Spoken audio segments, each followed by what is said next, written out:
정관용의 시사본부 2부입니다. 잠시 후 일타경제 코너에서 권혁중 경제평론가와 경제 이슈 풀이해드리고요. 이어서 정치토크 거두절미 각설하고로 이어가겠습니다. KBS 1라디오의 모든 프로그램 유튜브에서도 함께할 수 있습니다. 실시간 방송 보실 수 있고요. 정치, 경제, 사회, 문화 다양한 주제의 콘텐츠도 마련되어 있어요. KBS 1라디오 유튜브 채널 구독, 좋아요, 댓글 많이 부탁드립니다. 토요일 2부 출발하죠.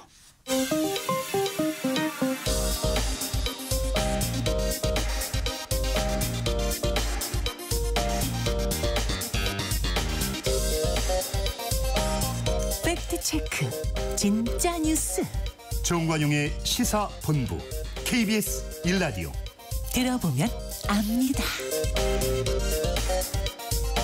트럼프 당선 이후에 비트코인이 어마어마하게 올랐습니다. 오늘 이 문제 좀 분석해 볼까요? 권혁중 경제평론가 어서 오세요. 네, 안녕하십니까. 얼마나 올랐어요? 지금 대선 전에는요, 이게 우리 돈으로 1억 원이 안 됐었거든요. 근데 지금 현재 시가로 본다 그러면 1억 2,863만 원 됐습니다. 그래서 대선 25% 넘게 올랐다. 맞습니다. 25에서 한 30% 사이로 이제 올랐다라고 보시면 되겠는데 얼마 지나지 않았잖아요. 그 사이에 사실상 이 정도로 이제 가치가 뛰었다라는 거죠. 예. 해외에서는 이제는 9만 1,000달러가 이제 넘어선 상태고요.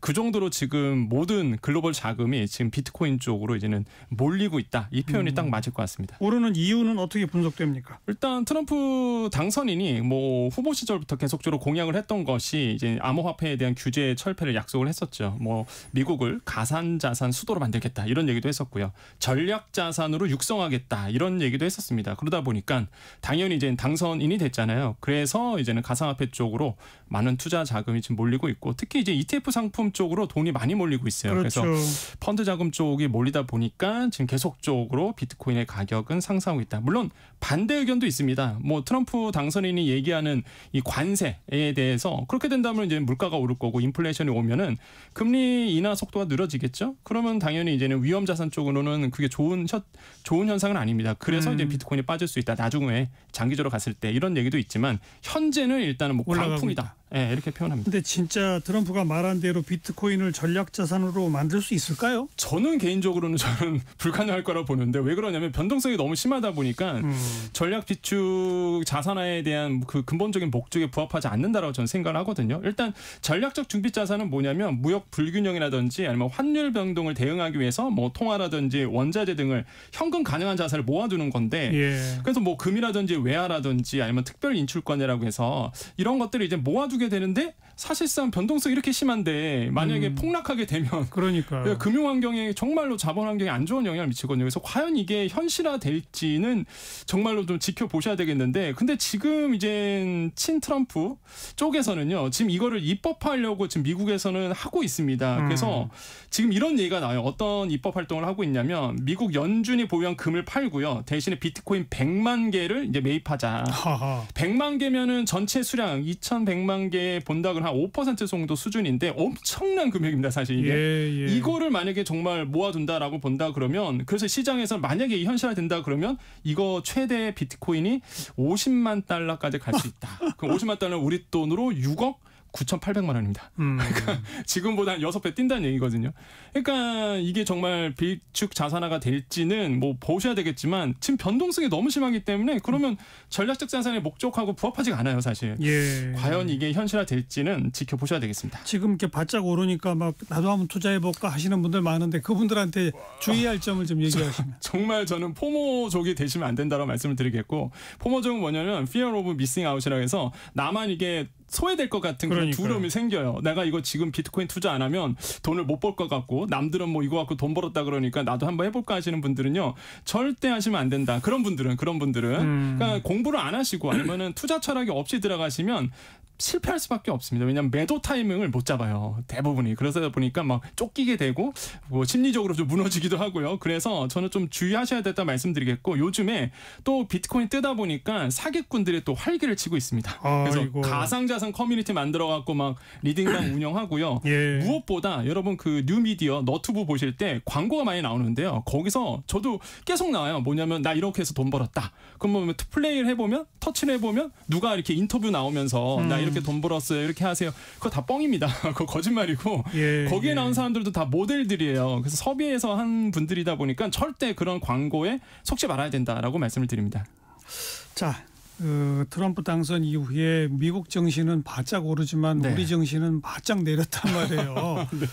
그러다가 어제는 정말 삼성전자가 모처럼 엄청 뛰었고 대신에 배터리 만드는 LG 엔솔이 엄청 빠지고 그야말로 난리가 났어요. 네, 어제 난리였습니다. 이게 저는 어제 장을 보면서 우리나라 자본시장 아직 갈 길이 먼구나 이게 생각했는데 그러니까 왜냐면 너무 취약해요.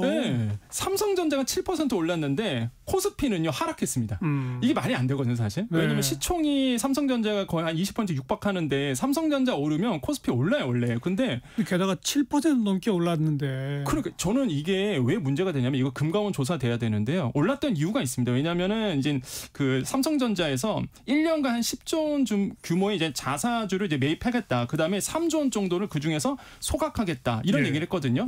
근데 그렇게 된다면 당연히 자사주 매입한 다음에 3조 원을 푼다. 그러니까 소각을 해버리면 주식 가치가 뛰겠죠. 그럼 당연히 올라요. 그런데 이 공시를 장 끝난 다음에 했단 말이에요. 아니, 그 전에 올랐죠. 그 전에 올랐어요. 그러니까 사실 저도 보면서 이게 뭐지? 왜 오를까? 그리고 저도 그 당시에 이때 빵 올랐을 때 그 유명한 증권회사 임원들하고 같이 있었습니다. 그래서 막 얘기는 나누는 중에 그분들도 모르고 있었거든요. 이게 왜 오르는지. 그냥. 사실은 너무 많이 빠졌어요. 삼성전자가. 그러니까 이제 반등할 때가 됐는데. 맞아요. 그러니까 자사주 뉴스 나오기 전에 이미 반등을 시작한 거고. 딱 적절하게 자사주 매입 발표를 한 거 아닌가요? 근데 그렇게 보진 않아요. 저는 그렇게 보지 않습니다. 그러니까 뭔가 정보가 샜다? 네, 저는 그렇게 봐요. 그래요? 미리 이제 정보가 나가서 외국인들이 일단 움직였다는 거죠. 오전부터. 개인들은 다 팔았습니다. 개인들 같은 경우는 한 2천억 원 정도 이제 매도를 했고요. 외국인들이 오전부터 한 1,279억 원을 어제 이제 순매수했거든요. 그런데 기조적으로 본다 그러면 만약에 오른다 그러면 배터리주 같은 경우가 다 좋아야 돼요. 아니면 코스피 자체가 뭐니까 외국인들 들어온다 그러면 업황 자체가 좋아야 되는데 삼성전자가 좋을 지금 업황이 그런 분위기가 아니거든요. 계속 줄근 조금 좀 빠지다가 어제 갑자기 7% 올랐다. 근데 자사주 매입하고 소각한다는 게 공시가 장 끝난 다음에 나왔는데 그거를 저는 누군가가 먼저 알지 않았을까라는 생각을 해요. 저는 외국인들. 그래서 이거는 조금 문제가 있지 않나. 권혁중 평론가의 그 추정이 맞는다면 이건 반드시 규명해야 되겠네요. 그렇죠. 저는 이거 금감원이 한번 조사 한번 해봐야 되는 거 아닌가라는 생각을 해봐요. 왜냐하면 알겠어요. 삼성전자가 오르면요. 사실상 이제 가치를 보고 오르는 게 아니라 이거 일시적인 이벤트잖아요. 사실 자사주 소각한다.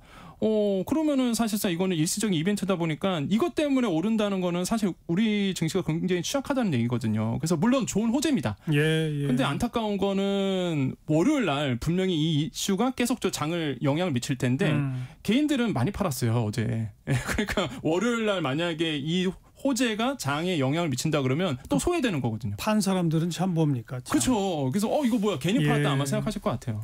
그리고 LG 엔솔이 12% 넘게 빠진 거 이거는 미국에서 전기차 보조금 안 주겠다 뭐 이것 때문이잖아요. 맞습니다. 이게 로이터 통신에서 보도를 했는데 지난밤에 세액공제 안 줄 현실화 가능성이 굉장히 크다. 이게 시장에서는 반반이었어요.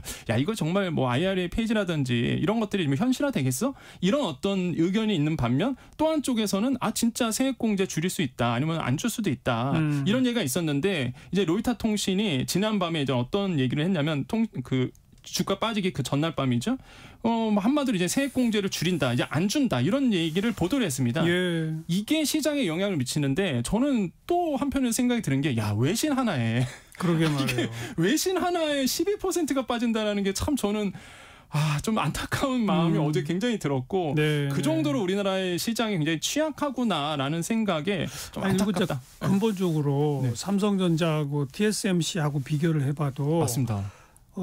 매출이나 영업이익 또 자산 대비 주가를 보면 저 시가총액 이런 걸 보면 삼성전자는 갖고 있는 자산 다 팔아면 저 주식값이 그거만도 못해요. 지금 그 정도로 떨어진 거죠. 그거 흔히 뭐 퍼라고 그러잖아요. 그게 1 밑으로 떨어졌어요. PBR이 이제는 0.9배거든요. 그런 게 어디 있습니까? 그 회사가 갖고 있는 자산 가치보다 주가가 낮아요? 네네.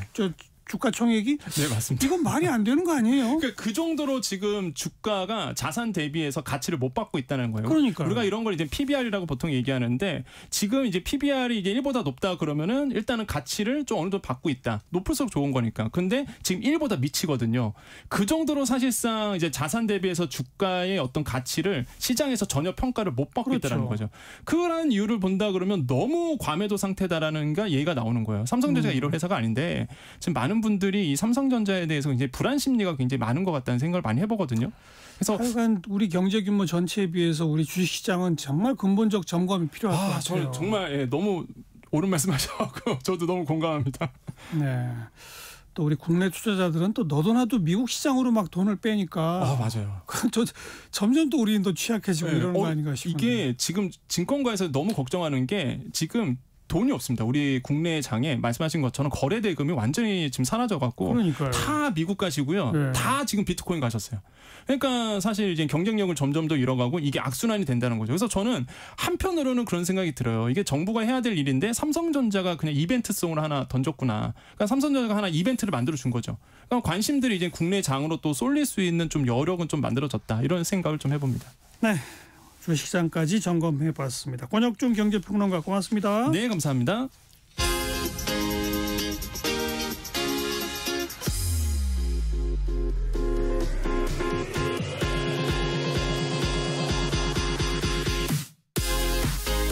대한민국 시사의 중심 토요일 일요일 낮 12시 10분 KBS 1라디오 정관용의 시사본부.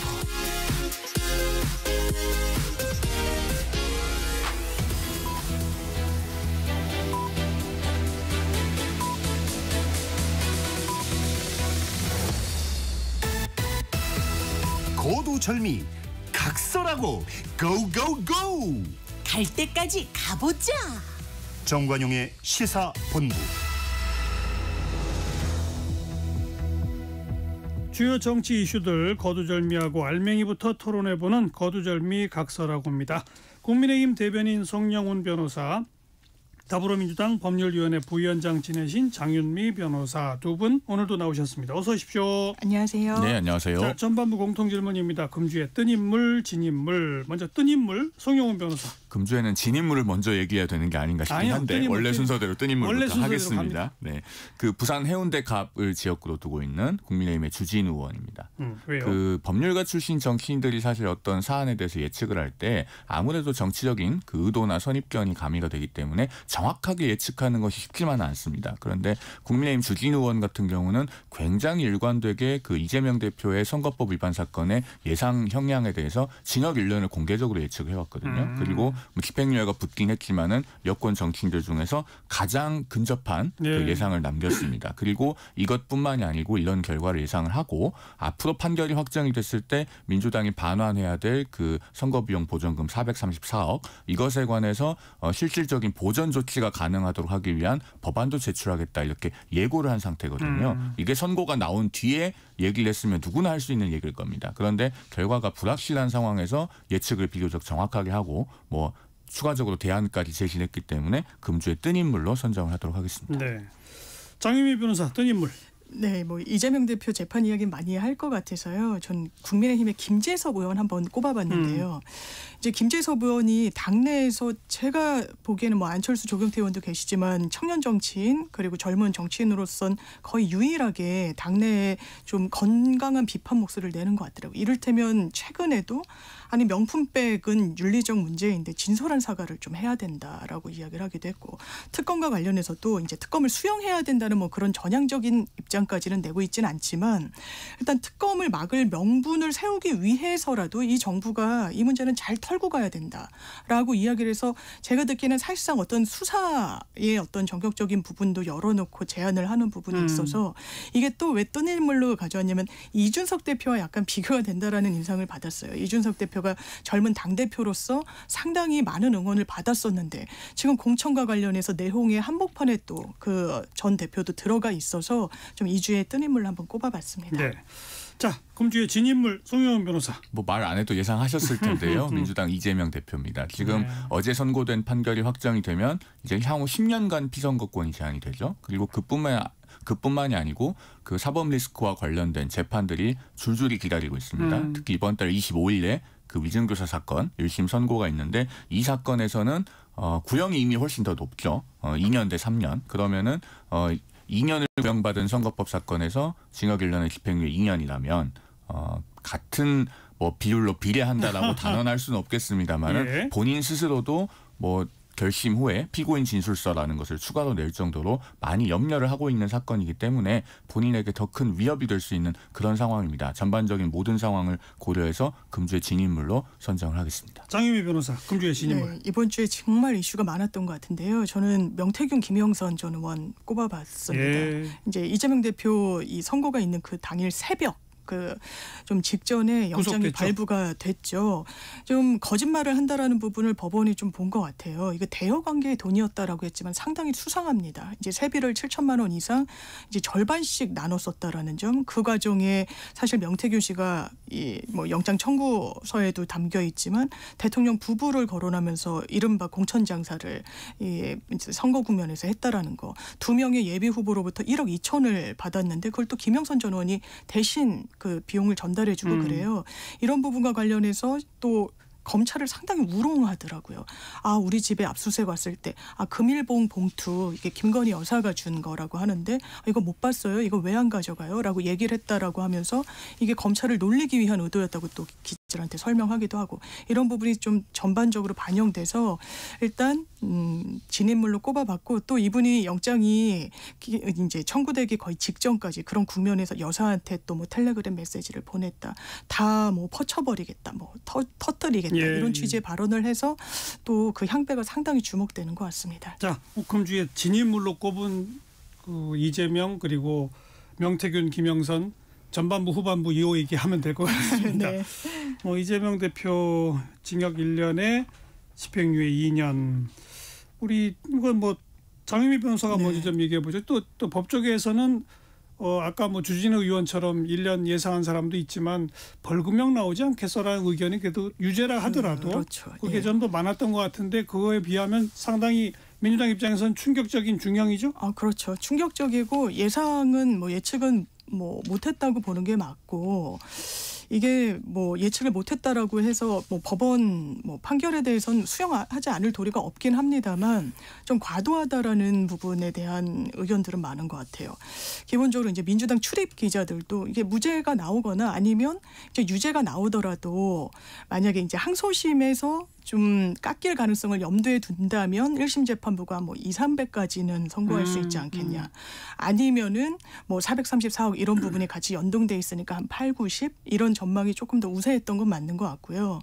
그런데 좀 놀란 게 민주당 인사들만 놀란 것 같지는 않더라고요. 저도 이제 선거가 실시간으로 막 한 줄씩 속보 형식으로 나올 때 이제 국민의힘에 몸담고 계신 분이랑 같이 그걸 보게 됐는데 너무 깜짝 놀라시더라고요. 실제로 이제 방송 중이셨던 한 대변인 분도 굉장히 놀랐다고 이제 말씀을 하실 정도여서 이게 좀 이례적인 중형이 나왔다라는 의견이 민주당 내에서는 좀 많은 것 같습니다. 송 변호사 어떻게 보십니까? 저는 이례적인 중형이라고 생각하지 않습니다. 그래요? 왜냐하면은 우리 본인도 예상했어요? 징역형은 예상했습니다. 그 대법원의 양형 기준표를 보면 그 당선 목적 허위 사실 공표는 가중 영역으로 들어가면 징역 8월에서 2년입니다. 징역형을 선택했을 때. 그리고 이재명 대표가 가중 요소만 많이 있다는 것은 뭐 저도 여러 방송에서 그동안 일관되게 말씀드렸습니다. 굉장히 전파성이 높은 국정감사장 유튜브로 생중계되는 또는 여러 방송에서 그런 발언들을 한 것이고 또 도지사라는 신분을 이용해서 국정감사 답변에서 허위사실 공표를 했고 그다음에 또 백현동 대장동과 같은 대선의 핵심 이슈에 관한 사항이었고 동종 전과도 있고 그다음에 판넬 같은 걸 미리 준비해 왔기 때문에 이게 준비된 범행 수법이고 게다가 후보자 본인의 범행이고 이런 것들이 양형기준표상 다 가중사유예요. 그러면은 그 양형기준표 범위 내에 있기 때문에 이례적인 중형이다 이렇게 말하기는 어려울 것 같고 다만 민주당에서는 어떤 희망사항이 있었기 때문에 이게 기대보다 높게 나왔다라고 말씀을 하실 수 있을 겁니다. 예. 그런데 그렇다면은 그 기대보다 높은 양형이 왜 나왔는지를 민주당 스스로 돌아볼 필요가 있는 상황이에요. 왜냐하면 그동안에 장외에서 계속 사법부를 겁박해왔지 않습니까? 그런 것들이 과연 이재명 대표 재판에 도움이 됐겠습니까? 아니면 어떤 작용을 했다면 불이익하게 작용했겠습니까? 굳이 작용했다고 보면 저는 이 결과를 놓고 봤을 때는 이재명 대표에게 아무런 득이 되지 않았다. 이렇게 평가하는 것이 맞아 보이거든요. 그런데 오늘도 장외 집회를 한다고 합니다. 25일에 위증교사 사건 선고 있잖아요. 과연 이재명 대표 본인에게 이런 것들이 도움이 될지 오늘 민주당 비상연석회의 한다고 하는데 정말로 이것은 상황을 원점에서 재검토해서 심사숙고하셔야 된다. 이런 충고의 말씀을 제가 드립니다. 저 충고에 대해서 답변하신다면. 일단 장외 집회는 일단 법원에는 영향을 미치지 않았다고 보는 게 맞다고 보고요. 법원을 겨냥한 장외 집회가 아니다. 일단 오늘 하는 집회는 김건희 여사 특검과 관련한 것이고 법원 앞에서 지난주도 그랬어요. 지난주도 그랬고요. 이제 법원 앞에서 하는 건 법원에 좀 촉구하는 성격이 있긴 한데 대한민국 사법부가 장외 집회를 한다라고 해서 유죄를 무죄로 무죄를 유죄로 하지 않고요. 그 정도 아니고 뭐 생중계를 하라 마라 하는 게 저는 오히려 사법부를 더 정치의 한복판으로 끌어들이는 대단히 부적절한 상황이었다고 생각이 들고요. 일단 재판부의 판단에 대해서 민주당에서는 상당히 좀 격앙된 이 반응을 보이는 건 있는 것 같습니다. 그런데 그렇다고 해서 이걸 항소심 그리고 대법원 절차가 있기 때문에 그리고 이재명 대표가 대단히 유사하게 하급심에서는 유무죄를 막 왔다 갔다 번복하다가 대법원에서 최종 또 무죄가 나왔던 그때 뭐 형 입원과 관련한 이슈. 그거 역시 선거법 위반이었죠. 맞습니다. 그런데 최종 무죄가 나왔을 때도 좀 부침이 있었어요. 그 당시에 제가 이제 법원에 계셨던 이제 판사님한테 들었을 때는 이게 하급심에서 대법원에 좀 부담을 주지 않는 방향으로 왜냐하면 직이 이제 박탈되는 형을 항소심이 했기 때문에 결과적으로 본인이 판단했을 땐 대법원에 부담을 준 것 같다고 하더라고요. 이제 80만 원이나 90만 원 정도 나왔으면 아마 그대로 이어졌을 수도 있는데 이거는 그 정도 사안이 아니라고 판단이 되는데 항소심에서 그렇게 판단을 하니까 무죄 말고는 다른 선택지가 이제 대법원에는 없었던 것 같다. 물론 그분의 개인 의견입니다만 어쨌든 평생 이제 판결을 하셨던 분이라서 제가 그걸 좀 유의미하게 받아들였는데 이 부분도 좀 비슷한 맥락은 있거든요. 이제 발언의 문제라는 점 그리고 이제 이 부분은 단순히 뭐 피선거권은 10년이 박탈되고 본인은 선거에 못 나가는 것뿐만 아니라 국회의원직도 박탈되고 민주당은 400억 원 이상을 내야 되는 상황이잖아요. 그렇죠. 그렇다면 이 부분까지도 이제 법원에 대해서는 형량을 하지 않을 도리는 없어 보여서 이거 끝까지 이제 법리적인 다툼은 남아 있는 것 같습니다. 그러니까 이제 바로 그 대목이 만약 설령 좀 잘못했더라도 정치 생명 자체를 끊어버릴 정도냐,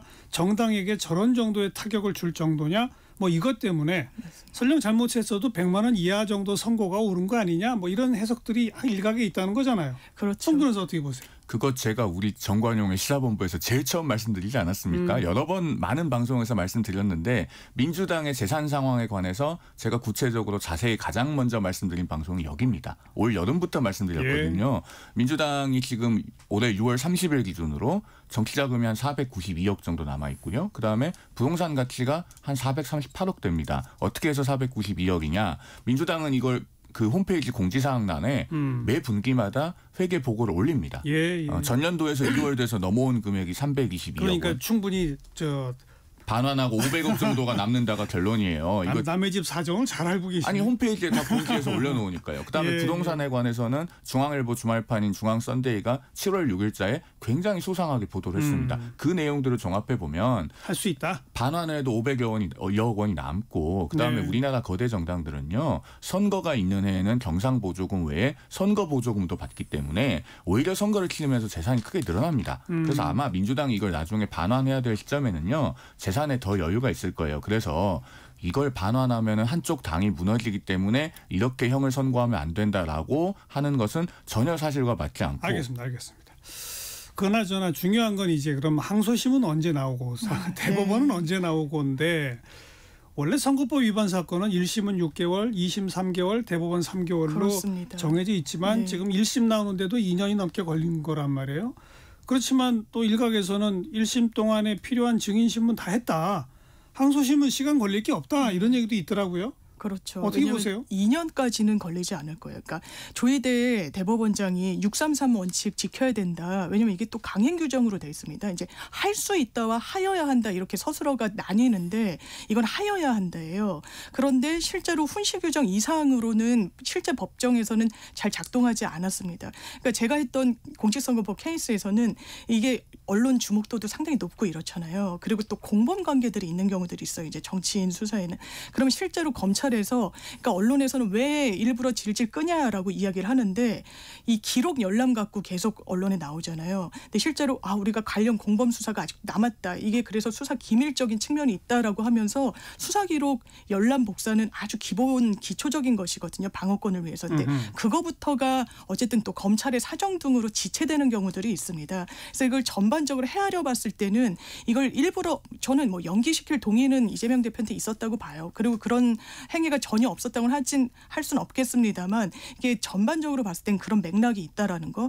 그러면 항소심에서는 저희가 일반 재판하더라도 1심에서 불렀던 증인을 다시 소환하는 경우는 드물기는 해요. 없잖아요. 왜냐하면 이제 없죠. 조서로 다 정리가 돼 있으니까요.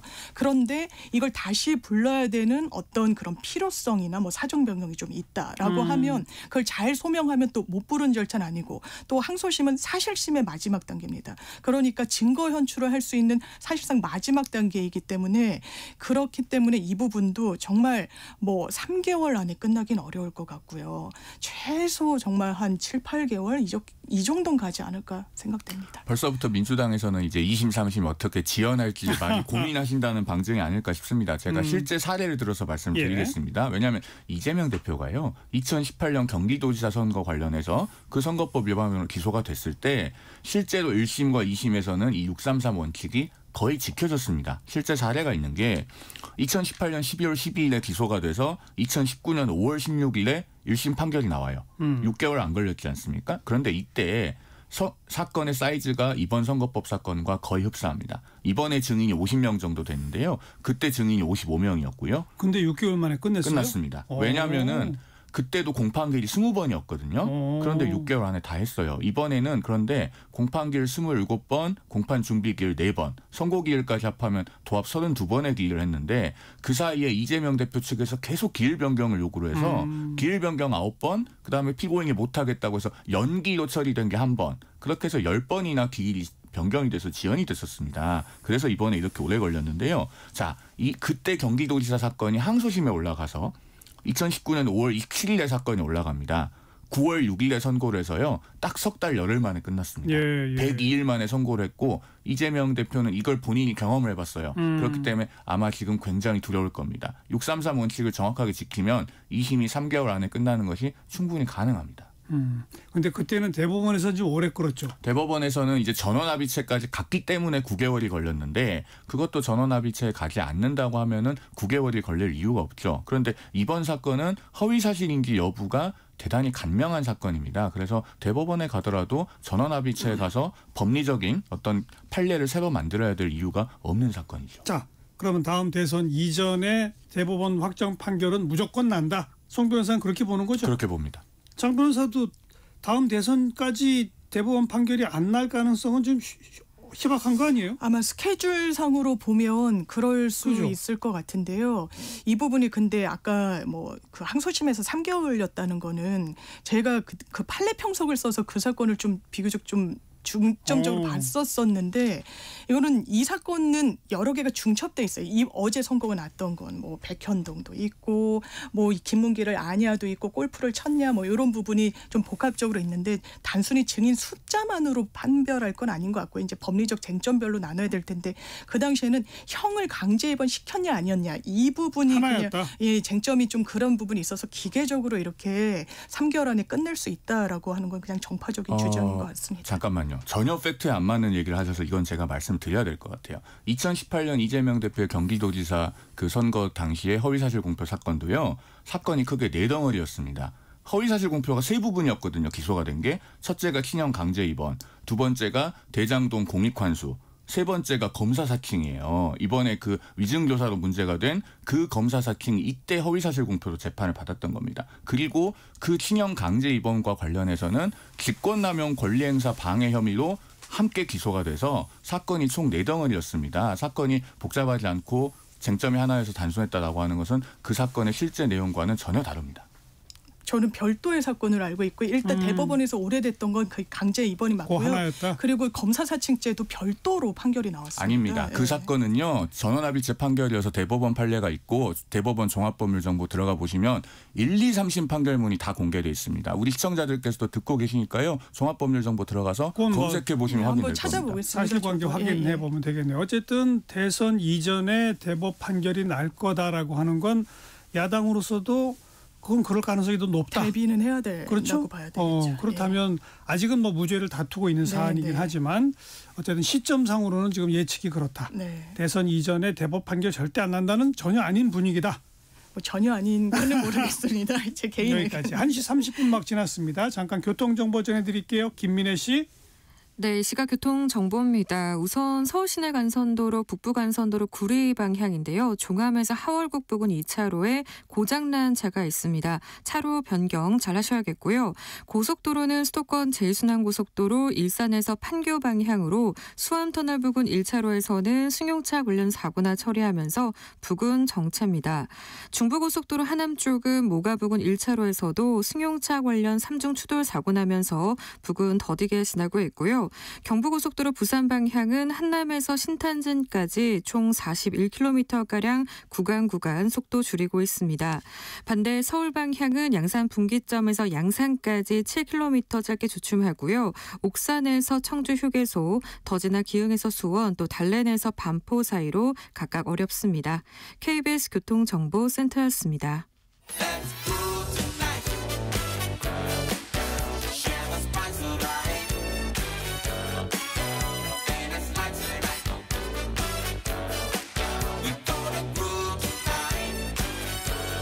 국민 MC 정관용. KBS 1라디오 정관용의 시사본부. 들어보면 달라요.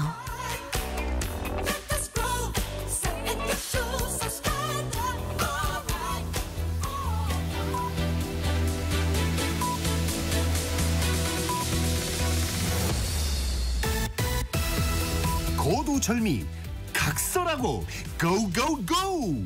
갈 때까지 가보자. 정관용의 시사본부. 매주 토요일 2부 거두절미 각설하고 국민의힘 대변인 송영훈 변호사, 더불어민주당 법률위원회 부위원장 지내신 장윤미 변호사 두 분과 매주 함께하고 있습니다. 자, 후반부 공통질문 금주의 핫한 한마디 송영훈 변호사. 법에도 눈물이 있습니다. 판결문에 눈물 자국을 떨구지는 않지만은 법관이 그것을 활자로 표현하기도 하거든요. 그것과 관련된 금주의 한마디를 소개를 드리겠습니다. 그 어제 있었던 이재명 대표 선거법 위반 사건 관련해서 고 김문기 성남도시개발공사 개발 1처장이 2015년에 딸에게 보낸 그 영상 메시지가 어제 판결 이후에 많은 언론에서 보도가 됐죠. 9초짜리 짧은 영상인데 이런 내용입니다. 나 얼굴 너무 많이 타버렸어. 오늘 시장님과 본부장님과 골프까지 쳤다. 오늘 너무 재밌었고 좋은 시간이었어. 이 문장이 어제 많은 언론에서 보도가 됐습니다. 그 이재명 대표의 골프 발언 관련해서 이것이 허위사실 공표로 처벌해야 될 정도의 일이냐라고 하는 주장을 야권에서는 하는 것 같은데요.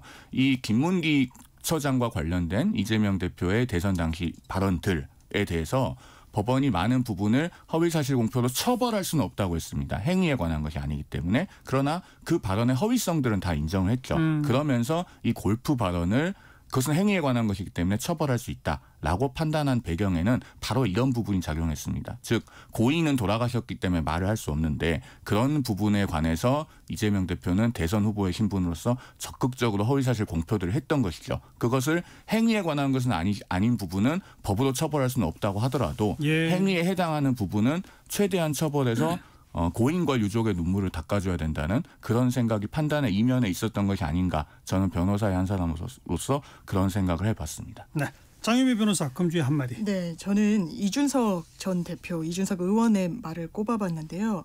사람별로 구체적으로 개입하더라 이겁니다. 이게 대통령이 공천에 구체적으로 사람을 짚어가면서 개입을 했다라는 표현까지 쓴 건데 이걸 그냥 개입했다라고 포괄적으로 이야기한 게 아니라 강서와 포항을 언급하면서 원칙이나 철학이 아니라 사람별로 구체적으로 개입하더라 이렇게 이야기를 하더라고요. 저는 이게 상당히 파급력이 포항시장, 있는 강서구청장을 얘기하는 거죠. 실제로 그 당시에도 김태우 그 후보였는데 그 공직 그 본인이 이제 청와대에 있을 때 기밀을 누설했다라는 이유로 재판을 받고 유죄가 거의 이제 확실시되는 상황에서 후보를 좀 강행했어요. 정무적 판단은 뭐 실제로는 뭐 당선이 됐습니다만 거의 직을 수행한 지 얼마 안 돼서 또 이제 당선 무효형을 받았으니까 부침이 있었는데 또 내보내고 그래서 이상하다라고 했는데 거기에 사실상 내부자였던 이준석 전 대표가 이건 대통령 때문에 이렇게 판이 짜였던 거다라고 이야기를 해서 이 후폭풍이 뭐 수사뿐만 아니라 정치적으로도 상당히 갈 것 같습니다. 그 얘기도 좀 이따 나눠보겠는데요. 아까 이제 이재명 대표 판결 또 민주당에 미칠 영향 뭐 이런 얘기하는 가운데 우리 장윤미 변호사가 또 특별히 기자 출신의 변호사잖아요. 네. 그래서 이 더불어민주당이 이제 그러면 그 이재명 대안으로 뭐 이른바 신삼김 뭐 김부겸, 네. 김동연, 뭐 김경수가 주목된다 뭐 이런 기사 제목이 벌써 나오는 그렇더라고요. 걸 제가 보면서 이런 기자들은 좀 너무 성급한 거 아닌가? 원래 기자하면 이래야 돼요? 저도 기자를 그만두고 한 발짝 떨어져서 보면서 그냥 반성이 되는 경우들이 있어요. 왜냐하면 대단히 간단하게 씁니다. 일단 데일리로 뭔가 써야 되니까요. 그냥 전망이라는 것도 좀 쉽게 하는 경우들이 있는 것 같아요. 그러니까 아주 내밀한 취재 그리고 뭐 기자분들을 다 이렇게 하는 건 아닙니다만 이런 판결 기사 같은 것도 상당히 좀 정밀하게 좀 정말 법조인한테도 참고가 될 만한 기사가 좀 부족하다는 인상을 받고 전망 기사도 저희가 기사 검색을 많이 하잖아요. 저희가 국회를 막 취재하고 이런 건 아니니까 지금은. 그러면 뭔가 인사이트가 있는 어떤 분석이 와닿는 기사보다는 되게 표면을 건드린 기사들이 우수수 많다는 인상을 받아요. 너무나 많죠. 그래서 이게 과연 맞는 방향. 근데 저 또한 그랬었기 때문에 반성이 많이 들고 제가 기사를 진짜 많이 써서 막 사내에서 포상받고 이랬었거든요.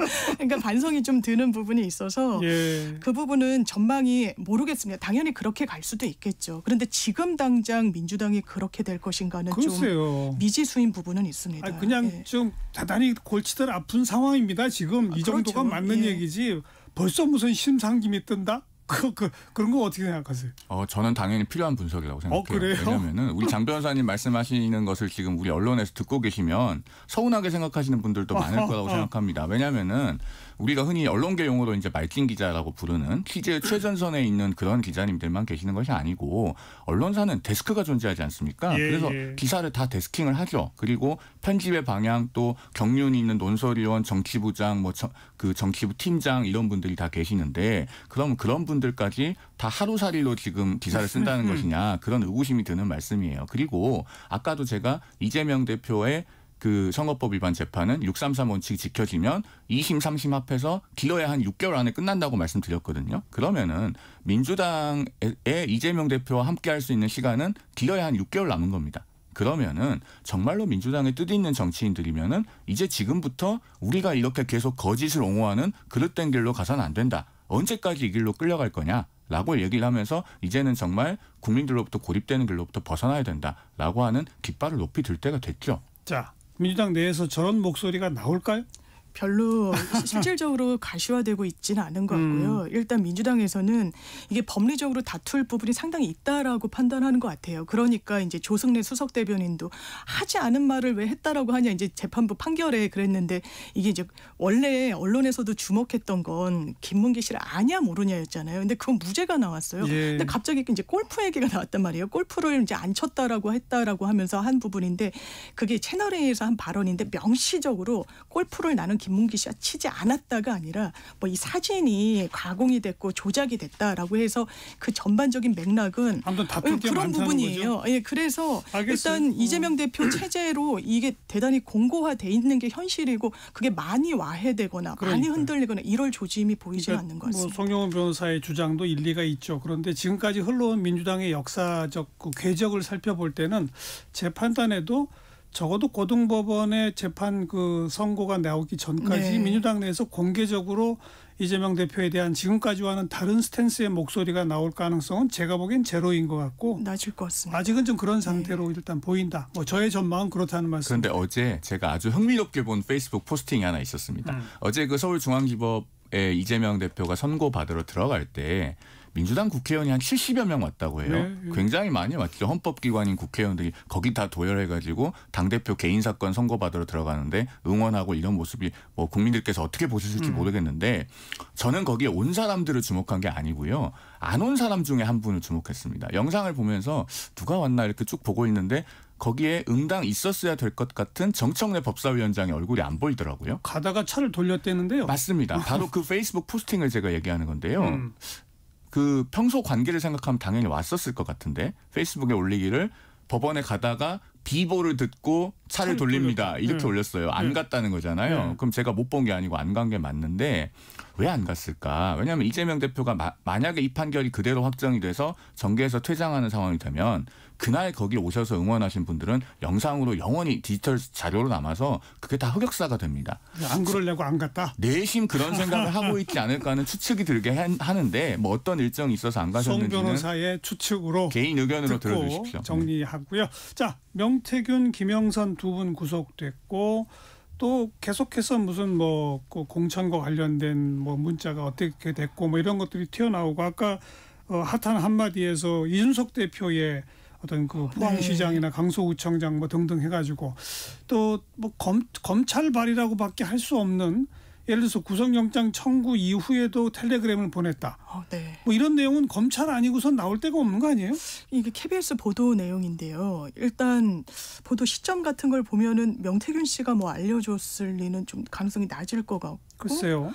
그렇다면 검찰 발로 왜냐면 이제 김건희 여사 도이치모터스 사건도 막 이게 증거 같은 것들이 JTBC를 통해서 보도됐을 때 예. 그것도 이제 검찰 발이 아니면 잘 설명이 되지 않는다 이런 그러니까요. 이야기들이 많았거든요.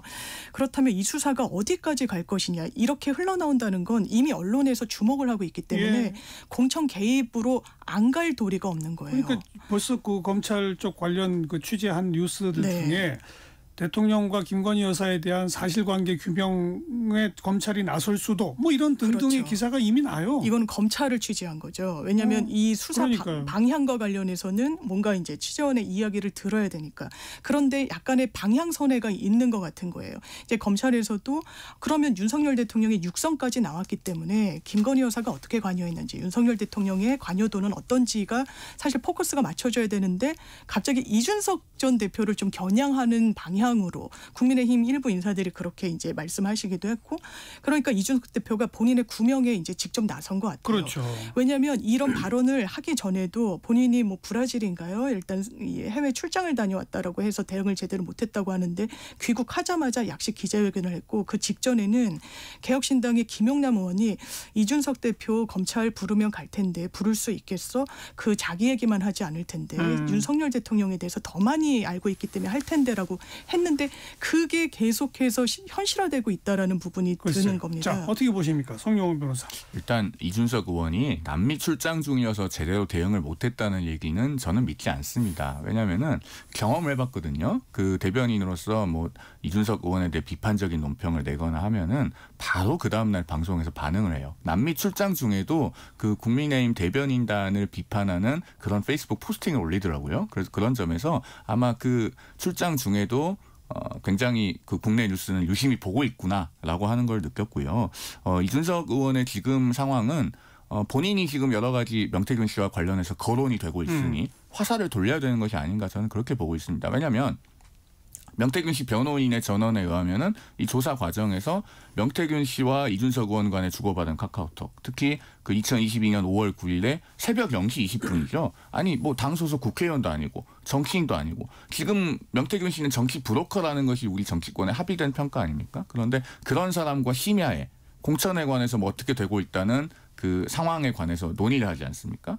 그런 내용을 주고받은 것 하며 또 명태균 씨가 그 지금 본인이 그 수사의 대상이 되니까 선불폰을 사용해가지고 이준석 의원한테 연락을 했다고 해요. 선불폰을 사용했다는 건 본인 명의가 아니기 때문에 본인 명의로 된 전화를 조회했을 때 통화 기록이 안 남는 거 아닙니까? 그런 것들을 한 것을 검찰이 지금 물어보고 있어요. 그러면은 이준석 의원으로서는 나에게 화살이 돌아오는데 뭔가 다른 곳으로 돌려야 지금 국면 전환이 되거나 대중의 이목을 분산시킬 수 있는 그런 상황이기 때문에 그래서 윤석열 얘기다. 여러 가지 의도를 담아서 다양한 얘기들을 한 것이 아닌가 저는 그렇게 보고 있습니다. 근데 우선 뭐 당선인 신분이었을 거예요. 네. 그 시점에서는 어쨌든 근데 당선인과 여당 대표 간에 뭐 포항시장, 강서구청장 정도 공천 얘기는 의견 나눌 수 있는 거 아니냐라는 시각도 있던데 그런 시각을 갖고 계세요?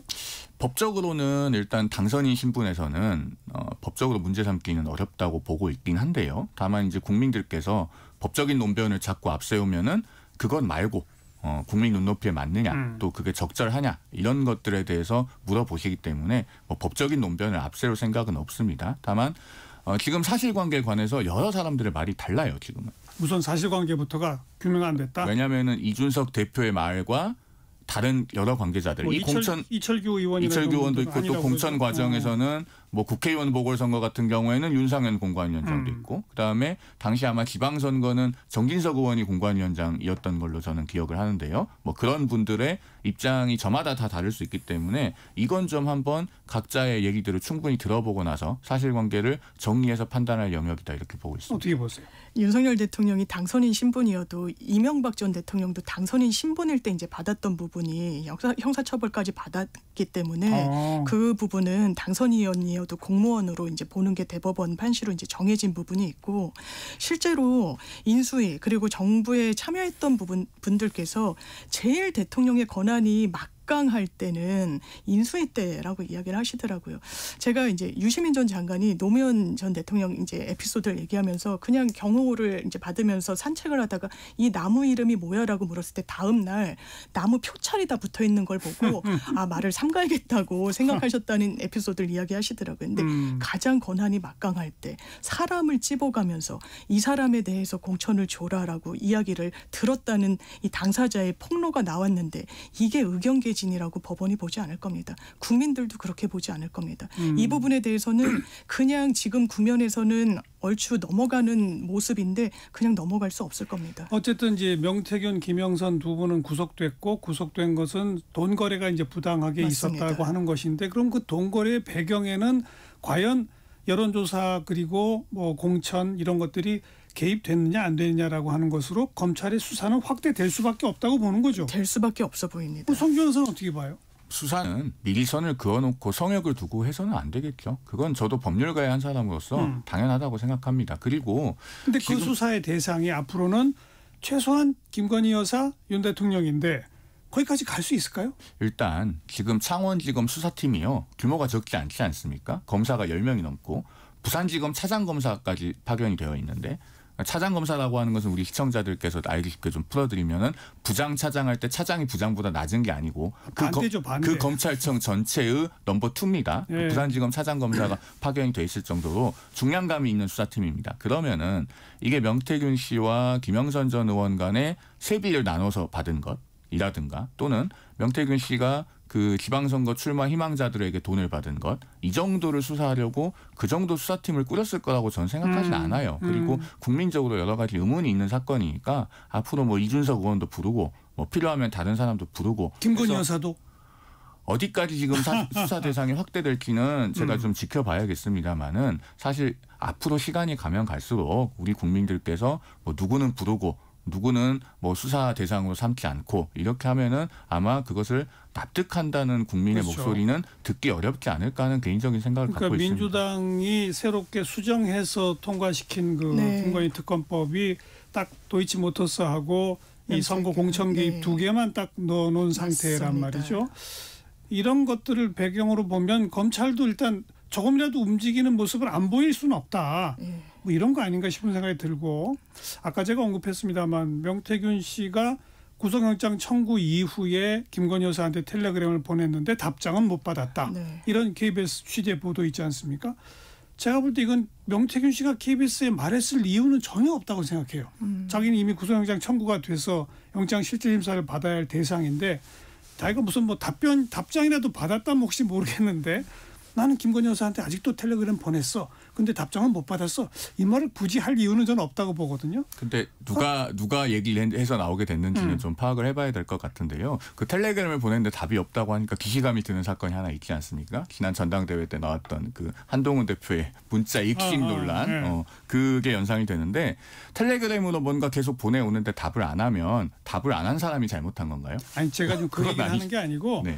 그 출처가 검찰이라면 검찰 측에서 언론에 자꾸 상당히 좀 어찌 보면 김 여사와도 관련된 민감한 정보를 조금씩 흘린다면 이건 검찰이 뭔가 의지를 갖고 있는 거 아니야? 라고 생각하게 된다는 거죠. 그거 어떻게 생각하세요? 그럴 수도 있습니다. 그리고 한편으로는 지금 명태균 씨 변호인이요. 굉장히 광범위하게 미디어 활동을 하고 있습니다. 맞아요. 그것도 그렇죠. 온갖 언론의 그 인터뷰를 피하지 않고. 변호인이 얘기했을 수도 있겠네. 명태균 씨의 명태균 씨 변호인이 굳이 그런 얘기를 할 그럴 이유가 동의는 없어 보이고 제가 기시감이 드는 건 이게 도이치모터스 사건도요. 어떻게 검찰이 조사를 했냐면요. 실제로 이제 증거 현출이 다 되도록 그 일당들을 기소한 다음에 이종우 씨인가요? 계속 불러서 김건희 여사에 대해서 집중적으로 묻습니다. 그러니까 기록을 갖고 있어요. 그리고 그게 다 이제 JTBC 보도로 뭐 압수했을 때 압수물 중에 우리만 다치고 김건희 여사만 빠져나가는 우리가 제일 우려했던 상황 뭐 발생하는 거 아니야? 뭐 이런 게 검찰발로 나왔던 기사로 보이거든요. 왜냐하면 저는 이런 생각이 듭니다. 지금 이 권력에 대한 수사, 윤석열 대통령이 정말 대선 주자로까지 급부상했을 때는 자기는 권력에 사람이 충성하지 않는다 이런 얘기를 했는데 지금 검찰이 사람이 충성하는 것처럼 보여요. 그리고 검찰 조직에 왜냐하면 조국혁신당 같은 경우에는 공소청으로 만들어버리겠다 이렇게 공언하고 있습니다. 하고 있죠. 그러면 이 조직 내에서는 이를테면 정치검사다라고 하는 그런 검사들은 저는 한 줌도 되지 않는다라고 생각해요. 저희가 만나는 정말 일선에서 만나는 검사들은 본인의 업에 상당히 충실합니다. 그리고 정말 수사를 열심히 하는 검사들이 많아요. 그러면 조직과 관련해서 어떤 판단, 어떤 수사를 하는 것이 맞느냐라는 왜 그 직업윤리가 없겠습니까? 그런 부분에 대해서도 작동할 수 있다고 생각하고 그리고 거기서 조금씩 튀어나올 수 있다. 예, 그리고 검찰 지금 수사팀이 상당히 수사를 잘하는 팀이라는 또 이야기도 있습니다. 그걸 기대하는 거죠. 민주당은 이제 그렇게 좀 해주기를. 근데 제 개인적인 또 바람일 것 같아서 또 검찰에 대해서 너무 기대하는 부분에 대한 또 뭐 이런 그리고 또 한 가지는 이제 명태균 씨가 이제 구속이 됐으니까 또 명태균 씨가 뭔가를 막 폭로하지 않을까? 그럴 동인이 상당히 있어 보이죠. 이 사람 같은 경우에는요. 그죠? 왜냐하면 굉장히 저자세였다가 갑자기 또 격앙되고 했던 건 저는 기본적으로 대통령실에 보내는 메시지의 형식이었다고 생각합니다. 좀 오락가락하긴 하더라고요. 네. 국민의힘에서도 좀 긴장하고 있어요. 명태균. 그래서 오늘 했던 얘기들 다 아울러서 제가 좀 마지막으로 말씀을 드려보면요. 이 명태균 씨 사안과 관련해서 뭐 여권 정치인들 누가 됐든지 간에 전부 다 정말 정직해야 됩니다. 정말 정직하게 설명하고 답변하고 소명해야지 그렇지 않으면 우리가 오늘 지금 이재명 대표 판결 봤잖아요.